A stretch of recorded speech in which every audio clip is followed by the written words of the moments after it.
الحمد لله رب العالمين. يا من ضيع عمره في غير الطاعة، يا من فرط في شهره بل في دهره وأضاعه، يا من بضاعته التسويف والتفريط وبئست البضاعة، يا من جعل خصمه القرآن وشهر رمضان، كيف ترجو ممن جعلته خصمك الشفاعة؟ ويل لمن شفعاؤه خصماؤه، والصور في يوم القيامة ينفخ. رب صائم حظه من صيامه الجوع والعطش، وقائم حظه من قيامه السهر. كل قيام لا ينهى عن الفحشاء والمنكر لا يزيد صاحبه إلا بعدا، وكل صيام لا يصان عن قول الزور والعمل به لا يورث صاحبه إلا مقتا وردا. يا قوم أين آثار الصيام؟ أين أنوار القيام؟ هذا عباد الله شهر رمضان الذي أنزل فيه القرآن، وفي بقيته للعابدين مستمتع، وهذا كتاب الله يتلى فيه بين أظهركم ويستمع، وهو القرآن الذي لو أنزل على جبل لرأيته خاشعا يتصدع. ومع هذا فلا قلب يخشع ولا عين تدمع، ولا صيام يصان عن الحرام فينفع، ولا قيام استقام فيرجى في صاحبه أن يشفع.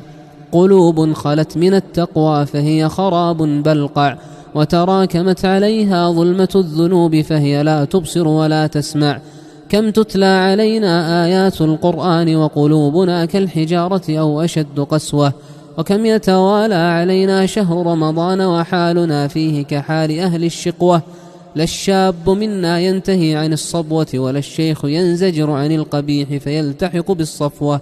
أين نحن من قوم إذا سمعوا داعي الله أجابوا الدعوة، وإذا تليت عليهم آيات الله جلت قلوبهم جلوة، وإذا صاموا صامت منهم الألسنة والأسماع والأبصار.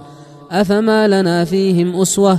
كم بيننا وبين حال أهل الصفا أبعد مما بيننا وبين الصفا والمروة.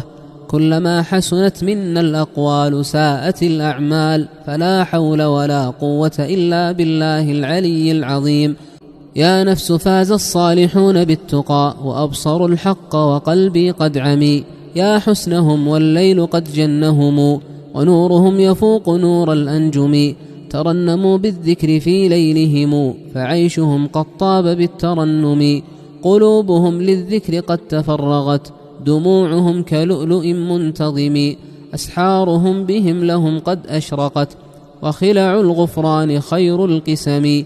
ويحك يا نفس ألا تيقظ ينفع قبل أن تزل قدمي، مضى الزمان في توان وهوى فاستدركي ما قد بقي واغتنمي.